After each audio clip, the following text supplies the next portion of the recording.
Jackson Radio Show. What's up, yo? Kevin Jackson here. It's the Kevin Jackson Show. KJRadio.com. A listener said this of my show. I believe, what's his name? His name is Mark. Yeah, Mark from Texas. Love the show. Something you've been talking about reminded me of a strange thing that happened years ago related to that union dues thing. I was talking about the union dues and the fact that the union is such a racket because you pay your dues if you want to be in the union. If you want to opt out, and this is in New Jersey, if you want to opt out of the union, you pay 75 cents on a dollar. So if it's $100 to be in the union a month, you pay 75 to opt out. What kind of deal is that?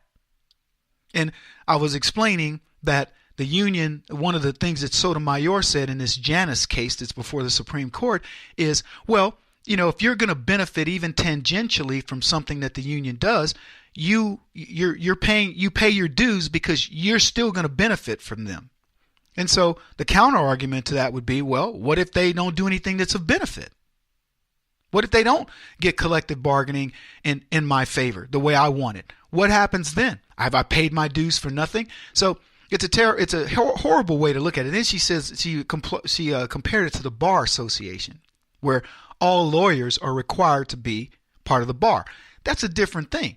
That's a public service where people are you're become an officer of the court, so to speak.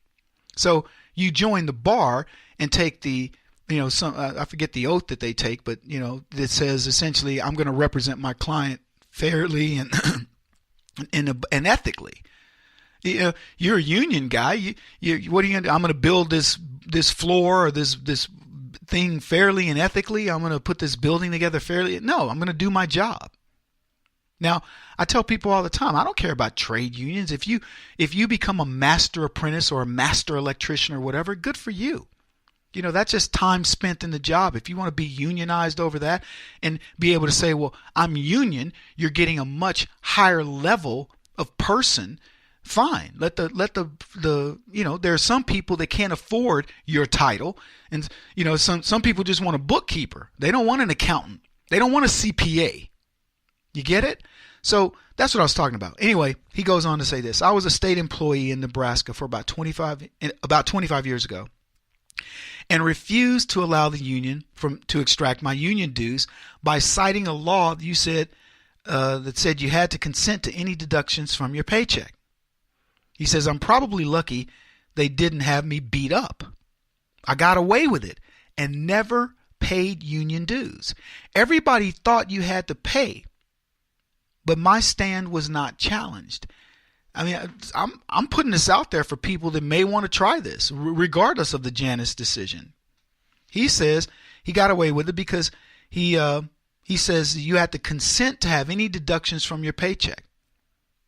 And he apparently never did. So when he challenged that, they didn't take his dues out. Anyway, he says they didn't challenge it probably because they were afraid they might lose if it went to court. So they quietly ignored him. Shortly, he says he became management and did have to be in the union, but he quit after a year or two. He'd forgotten the whole episode until my show the other day, and he says, I was young and cocky as heck back then. Loyal listener. So, Mark, I appreciate you sharing that story with us. Look, unions. I don't have a problem. I don't have a problem with a union per se. I don't. If the unions, they're like the Democrats. They're so unscrupulous in how they do things. If they did it by the book, I would say fine. If somebody says, look, I like the protection of having a group of people, go for it. If others go, I don't want to be a part of it, they shouldn't be worried about getting their butts kicked or being forced to do it or whatever else. The union, it's that for them, that mentality, it's all or nothing. If you're against this, and it's one of the few things that reminds me of being black in America. You're either for everything black, good, bad, or indifferent, or you're not. And I'm going, you know what, fellas? I don't care whether you're union. I don't care whether you're black. If you're wrong, I'm going against you. Period. And the union has shut down more companies than it's helped in the modern age. Most people I know find unions useless and run by an upper class group of folks that want nothing but money, and the people who are down below it, quite frankly, are not the best workers I've ever seen. And I've given examples of my own run-ins with the union that I go, this is ridiculous. It's no wonder people can't stand you guys. Hustle is what it is. What's funny is that hustle is an interesting word if you think about it, because it's got a dual meaning. It conveys hard work. Man, he's a hustler. Look at that kid. He can hustle. He hustles. You're talking about a kid in baseball or martial arts, things like that. I watched a little kid. He was a catcher. And, man, if the ball got by him, he was up, mask off, looking for that ball. If it was popped up, he was up. And it was like, look at the hustle on that kid. But hustle also implies scam. Isn't it funny how a word has that dual meaning, and the dual meanings are opposites? It's like Greek for diablos, which I think means deceiver and something. And I have to look it up, but it's something where they have the same meaning, but good and bad.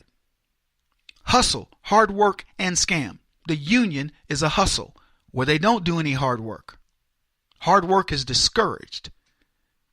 It's a scam. There's a saying, things may come to those who wait, but only the things left by those who hustle.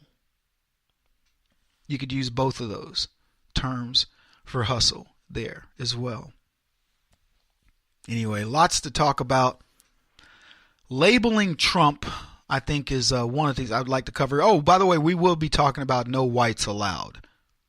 Yeah, that came up recently as well. I wanted to get to that story the other day, and we hadn't been able to do it. You know what? There's a clip that I'd wanted to play. It was Joy Reid talking about. Joy Reid was interviewing Maxine Waters. Yeah, let's go to that. I'd like to hear that clip. On Saturday night, in his first appearance at that aforementioned gridiron dinner, Donald Trump made his best attempt to be funny in the tradition of nearly every U.S. president who's attended the annual media event.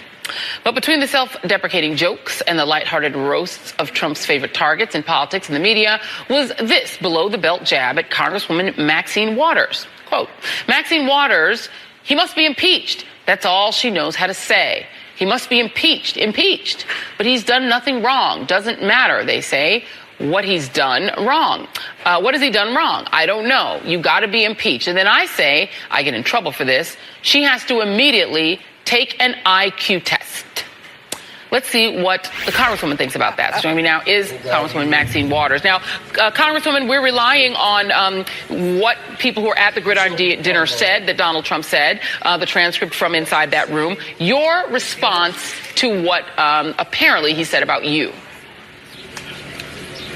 Well, this president has been called stupid. He has been called ignorant. And even his Secretary of State did not deny that he called him a moron. And so he has no credibility. He has been name calling. He's been saying all kinds of things. And I certainly expected him to come out with some racist remarks about me. So he did exactly what I expect him to do. And by the way, I'm told he wasn't funny at all. I love this clip, needless to say. Welcome back. Kevin Jackson's will be listening to the KJRadio.com. So Donald Trump questions Maxine Waters IQ. And Joy Reid, this is news. By the way, it's a tongue-in-cheek event, the Gridiron dinner, which I didn't know much about. I've heard about the White House Correspondents' Dinner, but it's a tongue-in-cheek event. And they decide they're going to cover this because he calls out Maxine Waters, and he just said I don't think she could pass. She'd have a difficult time on an IQ test. And Joy Reid says, now listen, we're only relying on the transcript. We have no context for this. Yes, it was a joking event, self-deprecating, blah blah blah. That's what they're supposed to do at this event, but let's take it seriously. With Maxine Waters, who, by the way, does indeed want to see Donald Trump impeached. And then what does she say? Well, he's been called stupid. Yeah, she called him that. He's been called ignorant. Yeah, you and all the Democrats called him that. He's been called, even his chief of staff, whatever, called him a moron. I don't think that was ever vetted out. I don't believe that anybody that works in the Trump campaign would call him a moron. But she says that he says it. I don't believe her, but she said it. But she says he has no credibility, resorts to name calling.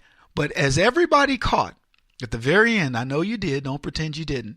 She says, and leave it to him to use a racist comment. Now, I don't know what she's referring to. His comment was she has a low IQ. Couldn't pass an IQ test or whatever. And how's that racist? You guys want to? I'm curious. I'm not trying to be funny. I'm curious. How's that racist? And what it proves to me, and I'm sure it proves it to you as well, it doesn't matter what anybody says. The left is going to go there. That's what Waters did. Kevin Jackson on the Black Sphere Radio Network. Do you owe back taxes to the IRS or state? The secret to avoiding the IRS nightmare is to seek professional representation. My friends at Security Tax Associates provide the most cost-effective and ethical representation in the industry while helping to avoid seizures, levies, and wage garnishments. Security Tax Associates is here to ensure that the appropriate steps are taken to permanently eliminate any possibility of future tax burdens once and for all. For a free, no-obligation consultation, contact Security Tax Associates, 844-779-4177. That's 844-779-4177. 844-779-4177. Or visit them at securitytaxassociates.com.